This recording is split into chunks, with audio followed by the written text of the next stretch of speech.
Wavelength Music.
Good evening, everyone. My name is Faye D'Souza, and One. Thank you so much for being here, everyone. Can you hear me at the back there? Yes, at the back there. She's like, what happened? In the front here. Thank you. All right, ladies and gentlemen, my name is Aditi Mittal, and thank you so much for coming by for the book launch of Meghna Pant's The Man Who Lost India. I will now give the microphone to her. Where a woman's glory most begins and ends, and say my glories, I have such friends. I know there's a lot of traffic today. I know you all have very busy schedules. I know literature is not glamorous, authors are not glamorous. It's a fact. But you still showed up for a love for storytelling, for a love for storytellers, a love for books, which fortunately still exists. And more than that, I guess a love for an amazing panel here, a womanal actually. Hats off to that, guys, a big hoot. I personally love womanals because we don't have enough of them, do we? Absolutely not, yeah. And we're waiting for Faye, but we're going to quickly begin, and then when she joins in, we'll have her chime in. But thank you guys so much. I'm very excited to have you all here today. The flow is that we're going to talk a little bit for around 30-40 minutes. We promise not to bore you. My guests will read short excerpts from the book to give you a flavor of the book. And then we'll throw it open to any questions that you may have. So do keep your thinking caps on. And I'll do the book signing then afterwards. I've signed all the books and kept them ready. I was very organized. Been doing this for 12 years now. But if you want your personally signed copies with your names, or you want to gift it to a friend or someone in your family, please feel free to stay back and have your personalized signed copies. So I'm going to begin. Thanks to AI, the role of the moderator has been made redundant. Hurrah. I dread to think what else is to come. So instead of getting a moderator, I went to ChatGPT and asked them for a one-line intro of all my guests. And Malini, I'll begin with you. So this is what ChatGPT threw up, and I love it. Malini Agarwal, popularly known as Miss Malini, is an influential Indian digital media entrepreneur and entertainment blogger, celebrated for her innovative approach to content creation and brand building. Thanks, ChatGPT. I personally love that. I just attended Malini's new book that's come out and book launch just 2 days ago. And in 12 years of being an author, I've never seen something so innovative. Mic drop, oh man, already? Aditi, phone drop. Faye's joining us. Hey, Faye, just in time.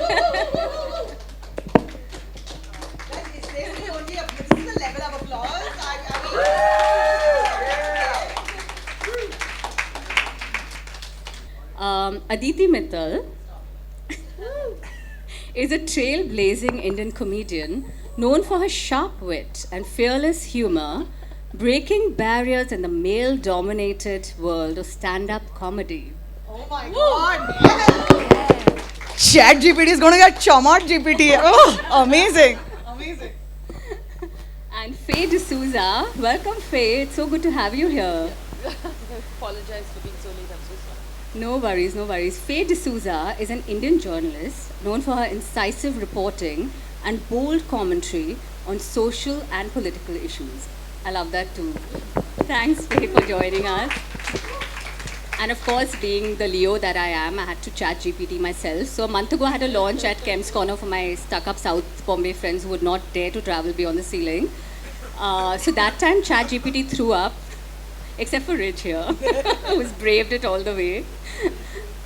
And Mahabanu, thank you Mahabanu, you've also braved it all the way. And she's come all the way from Churchgate, so even further than you.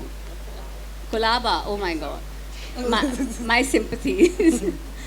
So Meghna Pant a month ago was a literary sorceress weaving words into worlds of wonder, which I loved. But I've been now downgraded in a month for some reason because now my ChatGPT intro is Meghna Pant is an acclaimed Indian author known for her poignant storytelling and insightful exploration of social issues through her writing. Which one is better? I prefer the first one, honestly. Obviously, yeah, the I want to first be like one. a You literary just prompt sorceress. back and say, just, revise it, put them both together. Yeah. So guys, thank you again so much for joining us here today. It feels like a literary feast because like I said earlier, authors are not glamorous. I think I should have been a B-grade actor and would have had more fame and definitely more money. But it's good to see you all turn up today. Priyanka Chopra's dog, that would have helped. Yeah. Diana. But you know the name? Yeah, I do. I love that. I follow the dog on social media. I can't help it. You follow me also, na? I hope. I mean, See, this is what I'm talking about. But thank you again. It really means so much that you all traveled from all over Bombay to be here today to join us. And I have to say thank you, girls, for being my tribe, for being my allies, for being my sisters. I can't believe 12 years ago when I got published for the first time, no mentors, no godmothers, no godfathers, all on my own steam. I would have never imagined an evening where I had the best in every field sitting here with me today. Best in journalism, best on social media, the influencer space, and the best in looking stand-up comedy. person on the panel. Yeah.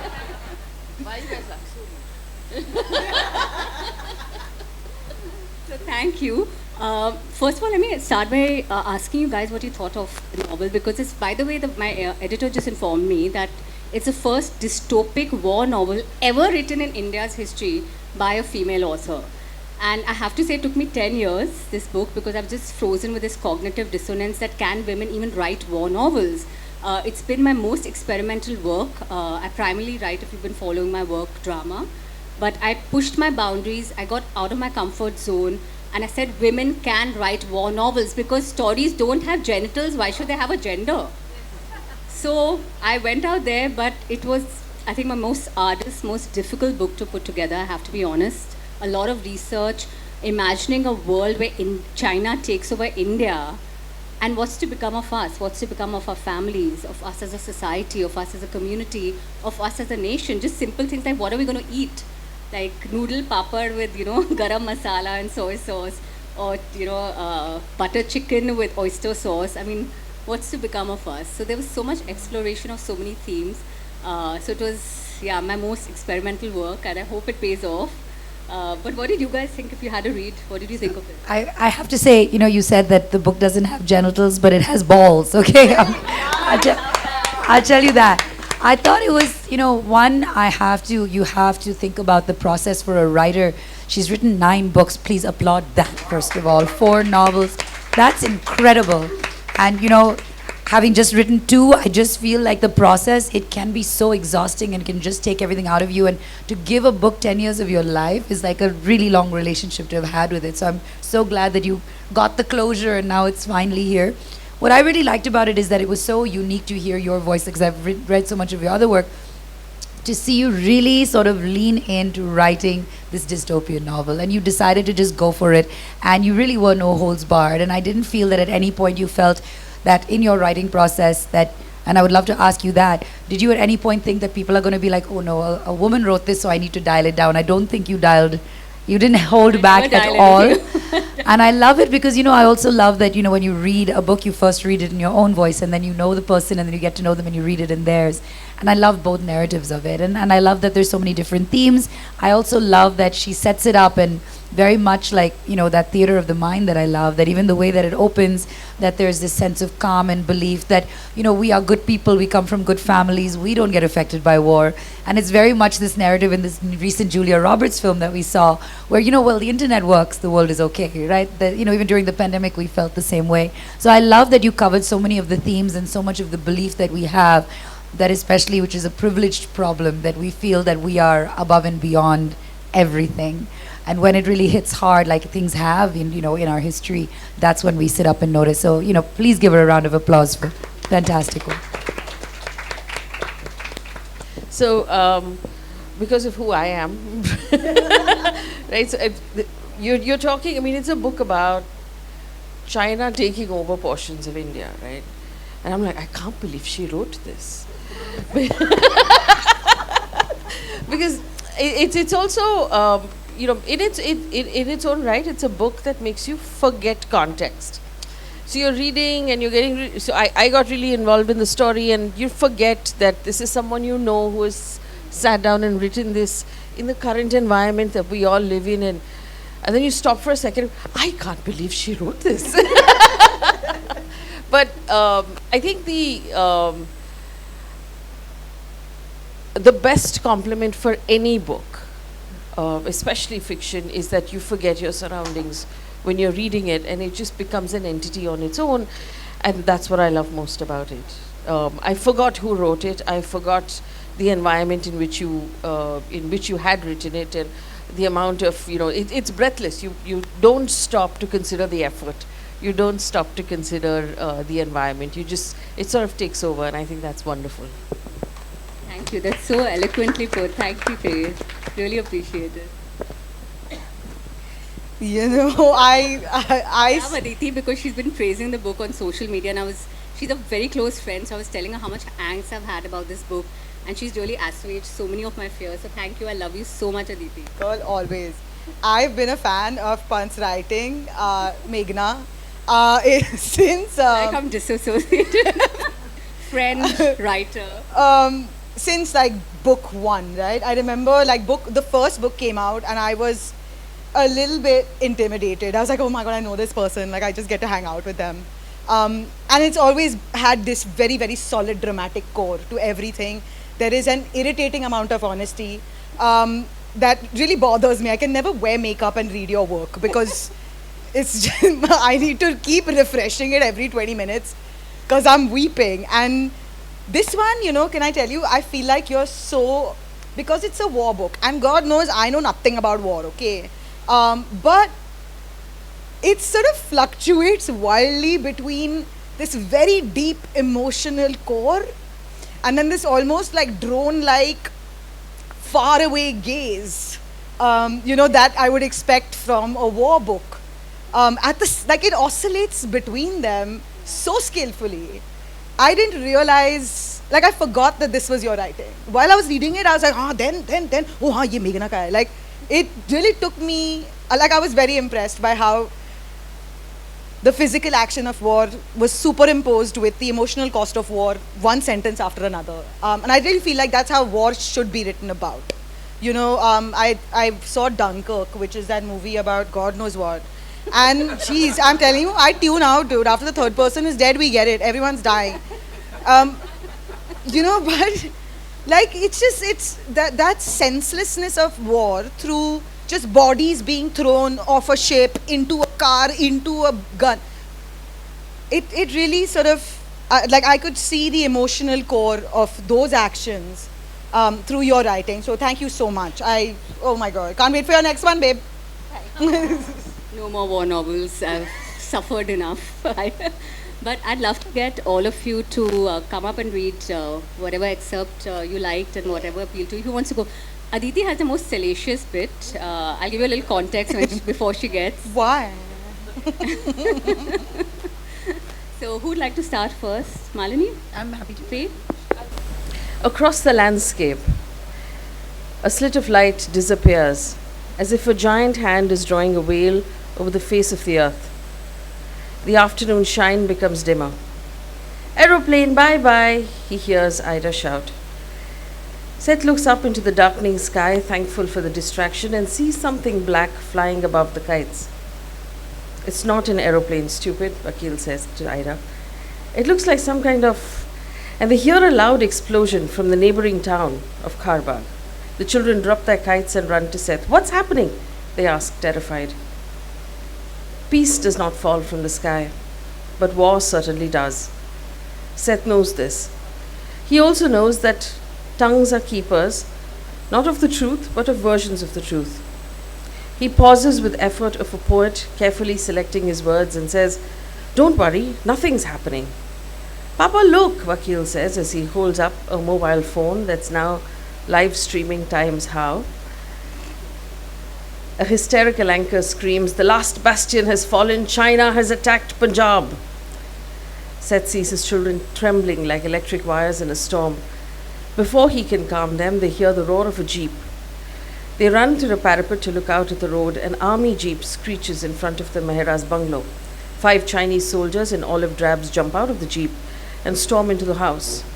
Seth hears the sound of glass shattering, utensils clanging, cupboards falling. They're ransacking Mehra's home. "What's happening, Papa?" Ida says, asking her father. Seth says nothing.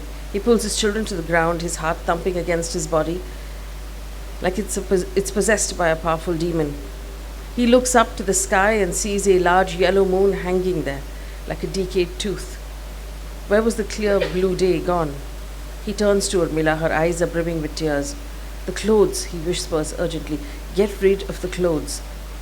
Urmila runs to the clothes line and pulls down the clothes through the balustrade. Seth looks at his neighbor's terrace. Nandini is gone. He sees the soldiers pull Pramod, Nandini, and their housekeepers out of the house. They make them line up in a row and kneel down on their knees. Nandini and her father huddle together. Pramod's eyes are filled with sorrow of a man who knows he's lost everything. Ida starts crying. "Shh," Seth tells her. "We can't let them hear us."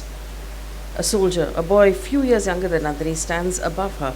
There's no playfulness in him. He rams the butt of his rifle into Nandini's face. Nandini clashes her face, crunches to the ground in pain. Her father gets up and leaps at the boy. Other soldiers grab him and bring him to his knees.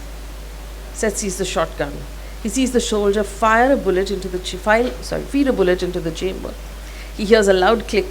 The sound is cold as death. The metallic snap of the shotgun's safety being released. He sees the muzzle of the shotgun pointed at Pramod's head. He sees the soldier pull the trigger. He sees the bullet fire. Pramod's head drops as if he's asleep. His body crumbles to the ground. Dust from the ground rises on impact and covers Nandini's horrified face. The soldier resets the shotgun safety and slips the shotgun back into its holster. Seth shuts his eyes with shock. He hears Nandini scream. Almost at the same time as Ida, he puts his hand over her mouth. "Quiet! Everyone stay down," he whispers urgently. Ram, Urmila, and Manu sit down beside him. No one moves a muscle. There's a rustle of leaves from their compound's mango tree. Seth cannot believe that the front gate of the bungalow is open. What if the soldiers enter? What will he do then? They hear gunshots. He peers over the baluster. He sees 2 housekeepers have been shot dead. Only Nandini remains. Her burst cheek. She holds her burst cheek, sobbing. She's only 16, 3 years younger than his daughter. He watches the boy soldier kick her again. The front of his army boot hits Nandini on the nose. Seth sees blood roll down her face. The soldier's foot rises again, high in the air. Nandini folds her hands in front of her face. "Daya," she seems to be saying. Her front teeth are broken. The soldier laughs. He picks her up and carries her to the jeep as though she's light as a feather. Seth freezes. Geeta Mehra comes running from the house at the front gate. She stops. She looks at the dead bodies. Her eyes have become empty as a gutted animal. She sees her daughter and hurls herself at the jeep. Seth turns his children away. He hears a shot and he watches Geeta as she falls to the ground. The jeep pulls away. It's been less than 20 minutes since it arrived. Nobody moves. Sweat streams down Seth's arms as he watches it dry. A jacanda flower falls quivering into his lap. After a minute or 10, he lets Ida go and she screams. Where have they taken her? Where has she gone? Nightmares have pooled around her eyes. I don't know, he says. He holds his daughter and walks slowly down the stairway. The others follow, crying and trembling. Will his family meet the same fate as the Mehra family? He breaks into tears. Life as we know it, he thinks, will never be the same again.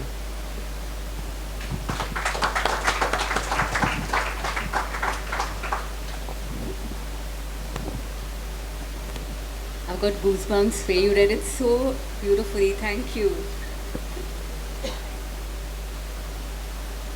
You know, I love the flower falling in the middle of all that horrible stuff happening. A flower falls. And I mean, did you do a botany PhD? Because there is a lot of flowers being mentioned in this book, by the way.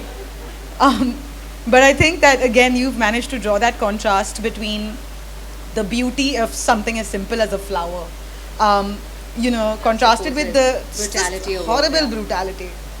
So, as a female author, so there are a lot of female authors who've, from Pat Barker to Rebecca West to even Virginia Woolf, who wrote about the aftermath of war, in the party scene, and Arundhati Roy in the Ministry of Utmost Happiness. So, what female writers tend to do, or the Hurt Locker, right? The gaze of the female director. So, I think what women tend to bring is certain nuance to war, where they don't capture just the brutality of war, but also the humanity of it, and the cost that war will have on us as people. So I think that's what I've tried to bring forth, and it's such a large canvas, there's so much more that I felt like I could have done with this book, but I only had 300 pages and this is all I could, put in. So that was quite challenging. And do you think women can write war novels now after reading this? 100%. Well, you can. Let's put it that way. You can. I'm not sure all women can, or anybody, or men. But I actually have a question for you. You mentioned that this you wrote this book over 10 years, and I'm sure there was many stops and starts. How much of it changed, and what part of it changed the most in this time? Because you grew up so much in this time. I had to become more politically correct, because when I wrote this book 10 years ago, we were not as, I guess, polished maybe or as careful as we are now. I think the way we express ourselves, even as artists, there's a lot of responsibility that has now come with the freedom of expression.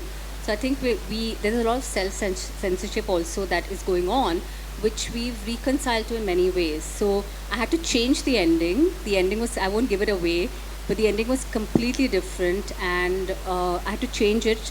But the upside was that a woman comes to the forefront, and I love that. And again, I won't give it away because it's a very beautiful ending, but a woman kind of saves India. And I love that for the book, because I think that's the journey, that's the ending that book inevitably took. So I think those were some of the changes that came about. But I have to say, the passion that my editor, Shantan Ghosh, or Simon & Schuster had for it. I mean, he read the book, and literally in 1 minute, he's like, you cannot do this book with anybody else.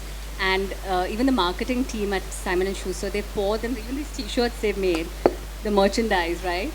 I mean, it's so nice to see somebody being your biggest champion, of really believing in your work. And I think if your publisher and your friends and readers do that, it'll encourage more women to write in genres that we're told not to. The genesis of this book came about because 12 years ago, a man told me that women cannot write war novels. They can only write about the domestic sphere, or drama. I hope you're sending him a signed copy. He claims No, to be a make him buy it. feminist Make now. him buy it. He claims to be a feminist. 10 years now. later, he's evolved too. So but what you were saying is true. Like 10 years ago, from my lens of social media, there was no public court of social media, taking you down or deciding. So it's so interesting, because I think 12 years ago, we weren't so obsessed with our social media narrative either. So when you started writing this in the last couple of years, have you thought about what the social media response will be to it, or has this crossed your mind at all? No, I think as a woman on social media for the last 10 years, I'm immune to any sort of trolling or, any kind of... Trolls can read, but they choose not to.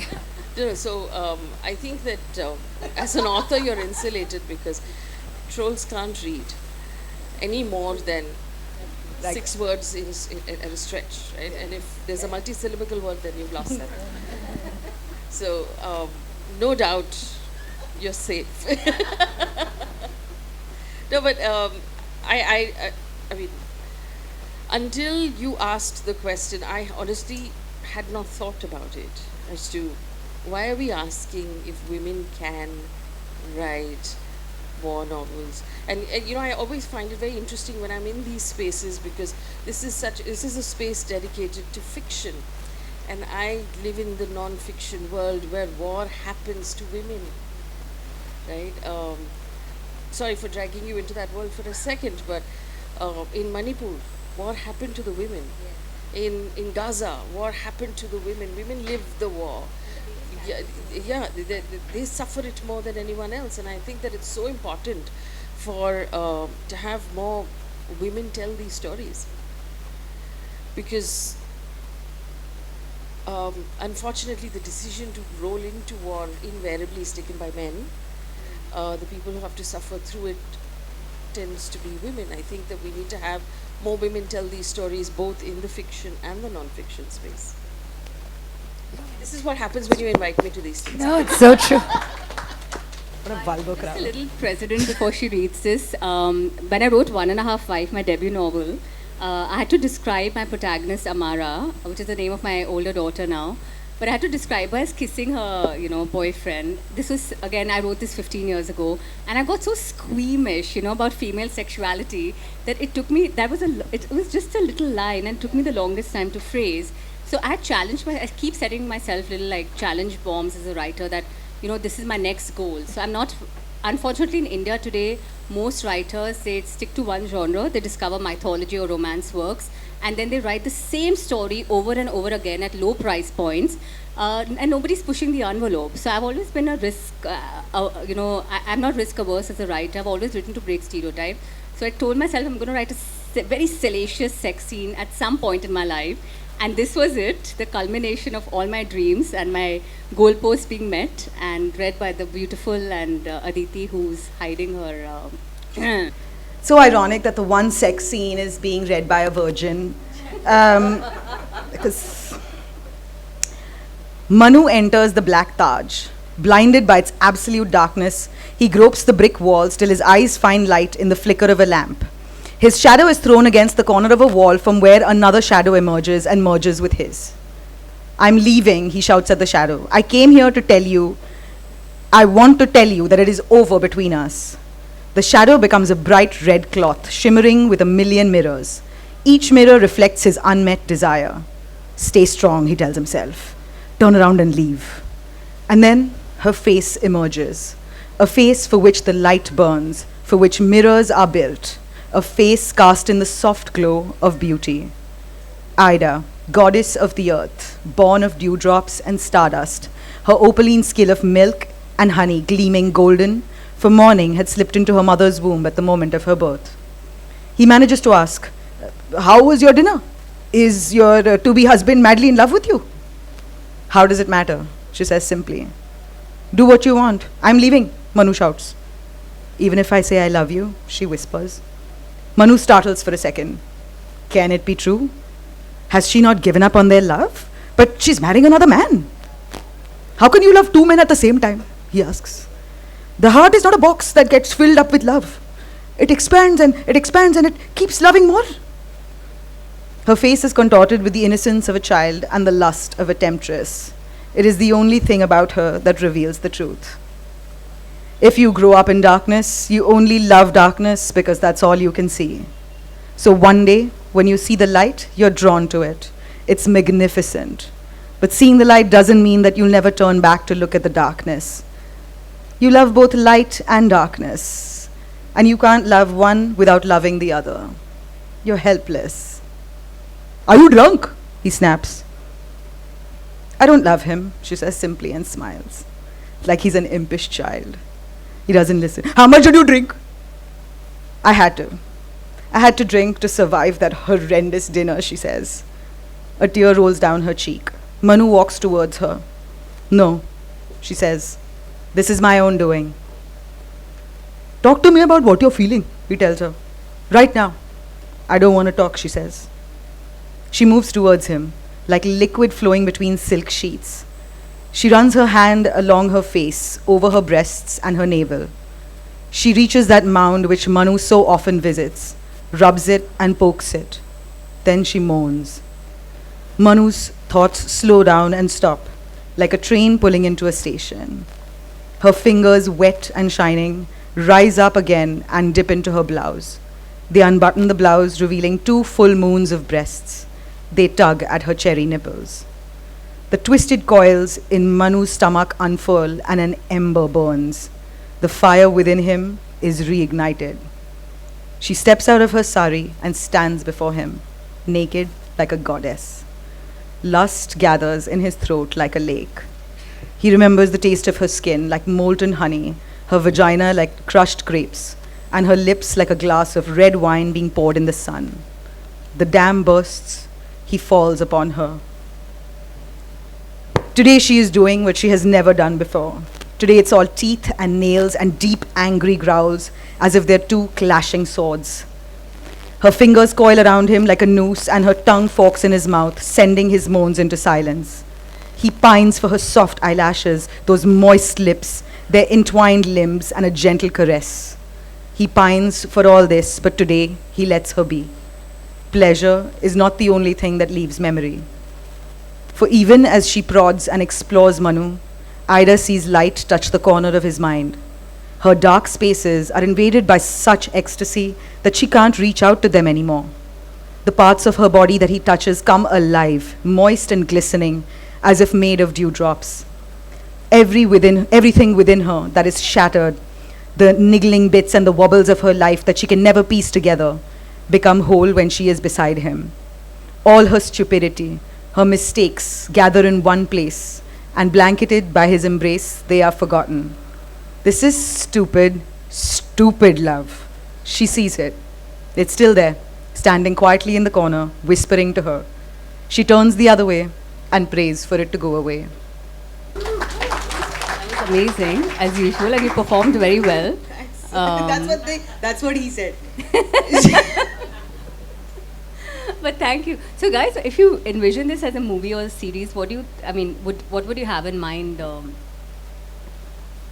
I think a series, right? There's Oh yeah, not too many definitely tracks. Yeah, you know what? Also, because I think it's also so across genre. Like there's fantasy, there's mythology. It borrows from so many places that I feel like to do justice to it, I'd like a series. I also think you have so many cliffhanger moments that would work really well to go episodic, with the kind of show that keeps you up, like watching 8 episodes all night and then you don't go to work the next day, kind of series.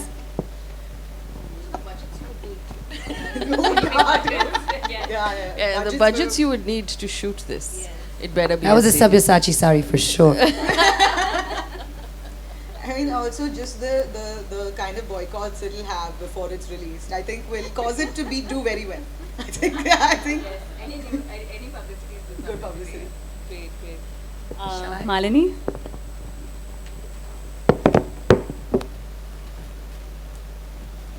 It's a very tough act to follow to read after this. Okay. There's his wife, Kamala, lounging on the chaise lounge in the living room, one hand inside a bag of Hao Pengyu kimchi chips, another hand scratching the welt of torso skin turned red against the tight band of her satin salwar. When Seth thinks of his wife, he sees a showy, vacuous thing, like a Lamborghini with the gas needle on empty. The kind of woman who allows her person to dissolve so completely into itself that there's nothing of her own left in her. No ambition, no capacity, no curiosity. An integument of sloth, she has packed in so many empty layers of flesh underneath that skin that to touch her personality, to even find evidence of its existence, is highly improbable.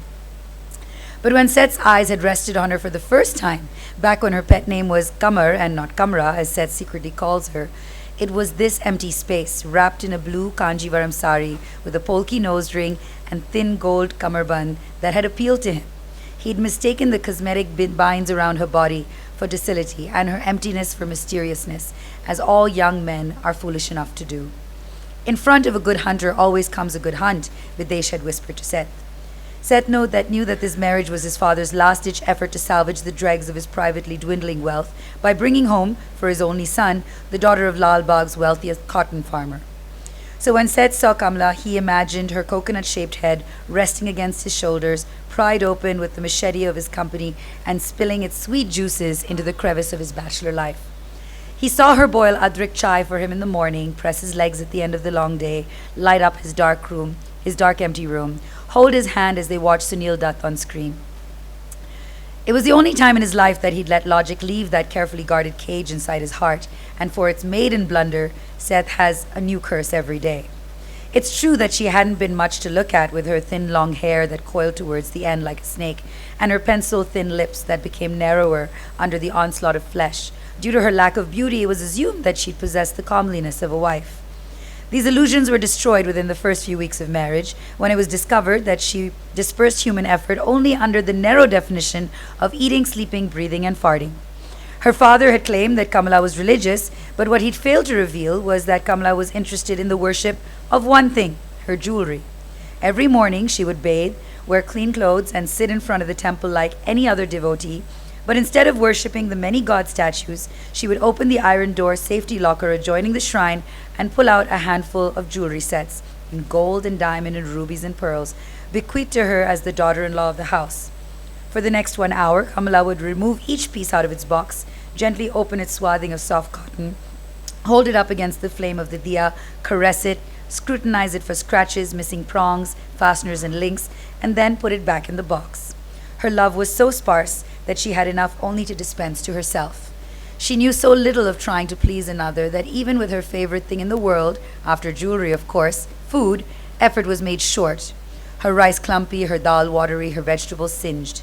She suffered from sleep apnea and had to be shifted to a separate room of her own where she slept till noon every day, unperturbed, content without her husband. When her dowry ran short of the promise, 50 gold bars, 2 cows, and a color television set, it was discovered that their father too was at the last leg of his wealth, as the Pata factory's iron ore production destroyed the delicate cotton buds in his field. Therefore, after Kamala's marriage, her parents moved up north to Kashmir and sold blankets to soldiers and later, said the rumor mills, to militants. "I want to send her back," Seth told his father. But by selecting such a bride for him, Videsh had given Seth one more reason to quietly resent him. Videsh looked at him with his eyes the color of conjunctivitis and said, "A wife is like a child, son. You cannot send her back to where she came from. She is tied to you for eternity." So the lies, the disappointments continued to reveal themselves, wedged between any love that Seth attempted to rouse for her. It was clear to him that Kamala was a woman in possession of such little expectation from life that she wasted absolutely no time on it. Her vocabulary mirrored a similar sentimentality, comprising a sprinkling of words, which when they came out of her mouth were ignorant and commonplace. These qualities became more abhorrent with time, as Seth's wealth acquired a sheen that his wife did not. Then Kamala produced Ida, of milk and honey. Seth saw that his mother's Rani's beauty, which had skipped a generation, found itself in Ida. For producing a family member who he could finally not just tolerate but love wholeheartedly, Seth was grateful, sometimes even at peace with Kamala. He even forgave her for her motherliness that was as vacant as her wifeliness. That's why he's paid $1 million to save her. And you know what I really liked about this in the middle of the chaos of war? This is such a strong concept in India, right? The whole arranged marriage and the struggle for should there be love, or and the resentment that forms. And you've unpacked it so beautifully and so brutally at the same time. Thank you. So let me throw it open. Thank you, girls. You read so well. Thank you. It was really amazing to hear my words kind of reverberate back in that way, and you all did it so beautifully. So thank you. Really touched. And I want to ask if any of you have any questions to any of one of us. First of all, I want to ask you guys, do you think India and China will go to war, and what would be the reasons for that? This is Faye's Controversial question. Oh God, I hope not.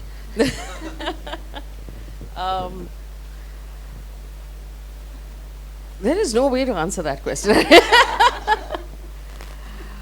I mean, I would assume not, because they're two very, very powerful countries and the world cannot possibly survive that. And every power in the world will, one hopes, attempt at avoiding that situation under all circumstances. And I also believe fundamentally also India and China are very ambitious countries with a very ambitious population. And war is very wasteful and destructive, and neither of these two very large populations want their wealth destroyed in war. So I don't, I mean, it's a fantastic book, but I hope it, we go nowhere near any of it, yeah. So what was the real inspiration behind this book? Like, how did this even strike you? So I read a lot of books about, like Brahma Chelani's book about water wars, and that water is going to become a fought over commodity in of the 21st century, the way oil was in the 20th century. And the fact is that because of the population, because of climate change and global warming, rivers in China like the Yellow, the Yangtze, the Pearl will dry up. And how do you then, quench the thirst of, 1.5 billion people? There is this treaty that nobody talks about, which is the Treaty of Absolute Sovereignty, that allows upstream nations like China absolute control over downstream water streams. And I don't know how many people even know this. So when I stumbled upon this, when I was doing a lot of research, I follow people like, I read Pallavi Iyer's book for Smoke and Mirrors to understand what it's like to live in China, to understand the socio-cultural, vein that runs through the book. But also like Nirupama Roy or Anant Krishnan or Vijay Gokhale, all China watchers and gawkers. So I read a lot of their work. I read a lot of books about it, and to me, I'm convinced that India and China are going to go to war over climate change, because what China is it's not going to be about Taiwan or Tibet or the Dalai Lama issue, or about the economic corridor that they have with Pakistan, or the border skirmishes and fractions that have taken place, but a confluence of all these factors, along with the fact that there will be an urgency, there will be no water left in the world. So China is going to have to become the water hegemon in Asia in order to survive. So they're going to come down to all the downstream nations, starting from Tibet, then all the other Asian countries. And the biggest threat to China in Asia has always been India. It's the biggest enemy, right? And we've got how many rivers? We've got the Ganga, the Yamuna, the Krishna, Godavari, Meghna. So they are going to attack us for water at some point. When it happens, I don't know. I've of course pegged it as 2032. It might happen that, because all my climate change journalists have all warned us that things are going to start happening even in a city like Mumbai around that time, 2030, 2035. Bombay is going to be underwater. So I mean, if we take these threats seriously, that's where the genesis of the book took place. Yeah, I'm really looking forward to, like, not a on-ground war. You know what I'm saying? Like, hack into each other's systems. Take my Aadhaar card information. I got nothing there. You know what I'm saying? I'm really hoping that cyberspace is the battleground. And then, I mean, virtual water. Yes. You come, take all our online H2O. Have any of you, by the way, been to China? What was your experience like? I've never been. I've always wanted to go. It's like definitely on my bucket list. I think that, like you said, I think it's so fascinating to also see you unpack the different cultures. And the thing is that we're both so, like, both our nations, India, China, are so individually unique in our, ceremonies and our beliefs and everything from astrology. So I think it's fascinating to see that. I mean, I think it's really, like you said, it's fascinating that we're so, ignorant of each other as neighbors. So I think that's something that it would be nice to see, maybe not less war and more like getting to know each other, because I think a lot of war stems from ignorance. So I think that would be great if everyone could just get along. I mean, we have a 2,000-year history with them and 35-kilometer border, and we know nothing. Even I had to visit China in order to get so much research. So what about you? So I have visited on work a couple of times. I was actually struck. So obviously, when you visit a country, you're struck by similarities more than differences, right? And what I found interesting about China is that, very similar to India, they're very rooted in their history. So a lot of their cities have really, really ancient portions, and there's a lot of superstition, and there's a lot of feng shui, which is like our vastu, and there's a lot of that similarity. They're very rooted in their language and their food, and where they come from. Like I said earlier, very ambitious population, which is what we are like as well, right? Very focused on, we need to do this better, we need to make more money, we need to build more this, and we need to do more that. You get a lot of that sense. Whereas when you travel to Europe, it's very, we've done our 7 hours now, we've got to chill. So the energy is different there. And there's a marked sort of curiosity. So Indians who travel to China are very like, how do we get this bullet train? And and the Chinese are curious about our personal freedoms. That you get to say what you want, your social media is free, all of these things. And it tends to be, and there's a lot of like sort of chin up and oh, look at our bullet train. But when you're sitting down to dinner together, there's curiosity of what life is like on your side and what life is like on my side.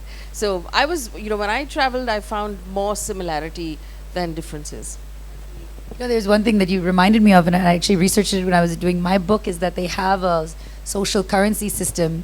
Like, it's already started happening where if you watch too much porn, do too much negative trolling, or spend too much time on the internet, you lose social media points. And if you fall between below a certain number, it's very much like Black Mirror. You can no longer fly business or buy tickets on the first class tickets to a train. So they do have real life consequences to bad social media behavior, which is something we could learn from them, I suppose. We need that, I think. I have been an avid customer of Paul's Chinese by Hinduja Hospital since 3rd standard. And so I would say that's been my extent of interaction with China. And if there is a war, I think they will come after us for gobi Manchurian. I think that's my political opinion. But don't you think a lot of the tensions that erupt in a country, and even like in India, there's a lot of Hindu-Muslim tension right now, within our own borders, stem from a lot of sort of politics in government. So couldn't we as a population, and I've been to China, a long time ago, and my experience there was also, people aren't warm towards Indians naturally, and it was like, okay, China has the hardware, India had the software, but the two never sort of came together. So wouldn't it be something, to think about getting people talking and engaging, and, given, the platform you have, or all of you have as women, I don't think there's a lot of cross-border interaction with women in China or between China and India. Could that be a start to get people talking, to diffuse tension? It's very interesting. I love that you brought that up, Shalini, because people are calling this a war novel, but it's actually a peace novel. So it's my sort of messaging to the world of unpacking this India-China dilemma that we will most likely face, and then how do we as two nations repair these international relations? How do we work on that? How do we make sure that a war like this never takes place? Because the fact is, it's going to annihilate both nations. It'll probably annihilate the entire world. The world will change in a way that we can't even imagine if something like this happens. So it's my effort at recognizing, it's like the iceberg. You're seeing it. How do we make sure that the Titanic doesn't sink? So it's literally that with it. I've caught your attention, I see, Aditi. What a lovely sentence. Because I've been, a part of a couple of international projects, and I know why I get selected for these, because of my immense talent, my good looks, and because every international project knows India is a huge market. Okay, they know that you bring one Indian, even if to hate watch, 30 Indians will watch it. Right? And, I was a part of a project in Europe recently where initially the brief was that it's going to be one Indian comic, one Chinese comic, and one American comic. And I was like, oh my God, this show is going to have, this show is going to explode. And then they couldn't get a Chinese comic. And, in fact, the girl that they were sort of trying to get on board, she was incredible, and I sort of ended up chatting with her, on a couple of on email. But it was very difficult to bring her down. One, because she was a comedian, and then two, because, they're very, very particular about the kind of people that's, the kind of voices that they want to showcase, or that they allow to speak out, represent them. That's something that I encountered in that one project. So clearly it applies to everything. Thanks. I'm worried they don't think it's a joke, but it's fine. Take the lies and run with it. Yeah. But I also live in China, and I've seen that, because I think the main thing that I notice is there's a lack of so to say cultural awareness for the two countries. But the Chinese haven't traveled abundantly to India, and for strange reasons, because they don't find India attractive enough, and they hear all kinds of horror stories. You know, it's not the best place to come, and hygiene, cleanliness, food, etc., etc. And similarly, I think lots of Indians are not exposed to China, except for the trading community and business community. Lots of people have not gone for tourism or travel. They haven't really seen China in its, so to say, glory of what they have to offer there. But culturally very similar. Both the countries, spicy food, right? Ritualistic like how? And of course, they've got a history that goes back to centuries, actually. And I think there is a huge opportunity for a people-to-people connect, actually, which is really required. Why would you say that hasn't happened up till now? I'm not so sure why it has not happened, because when I used to talk to a lot of people in Beijing and in Shanghai and so on, they always, somehow their priority of traveling to India was, oh, should I go or should I not go? But they were very excited about India. They wanted to come and see India, they wanted to talk about India, but they somehow had that, the Louis Vuitton and the Paris and all that, because they're all very shoppy bunch. I mean, now that you bring it up, I remember one of the tour guides who took us to the Great Wall. On the bus on the way back, he sat next to me and he said, so, are there really those many rapes in India? Because Yeah, exactly. I read this horror story about this. And here's the thing, right? The story that he mentioned was true. It had happened. I remember it. But it was top of mind for him, which was unusual. So, The safety is top of their mind. Absolute safety. I have to say, yeah.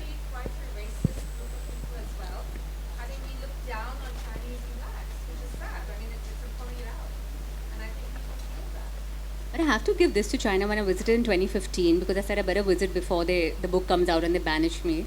So I found women's safety, by the way, very comforting. I went with my parents at that time, and not once did I get looked at or felt uncomfortable.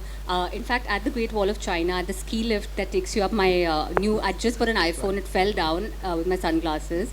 And I had to come back, and it took me 30 minutes, and the officer had kept it safely. So I found there was a lot of women's safety, and I feel women there, unlike what we imagine, are actually healthier because they're all exercising all the time on the roads. Huh? Absolutely. It's like so commonplace to see people just standing there exercising. And they're wealthier, they have more access to capital and to, and they're safer. So in a way, when people ask me what would be the upside if China ever attacked us and took over, this women's safety, I think that's why you're mentioning that phase, like, oh God, what is she saying? it's like all the alarm bells in my head are going off at the same time. I'm like, where are the cameras? Is this on social media? Do we need to put her in a box and drive her off?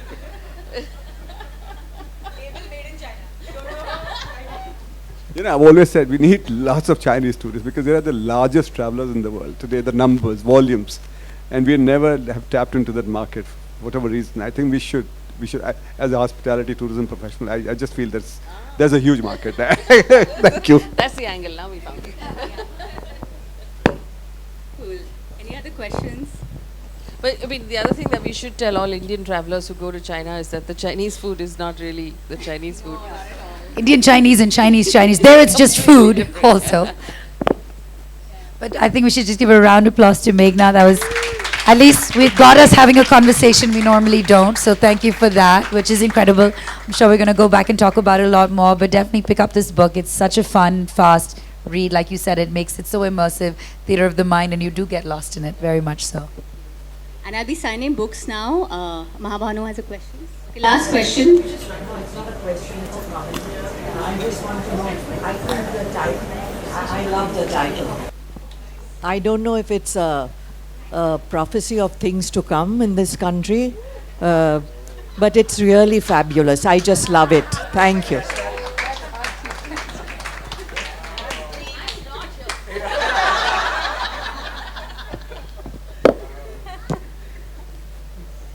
Sign your books.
Wave beats music.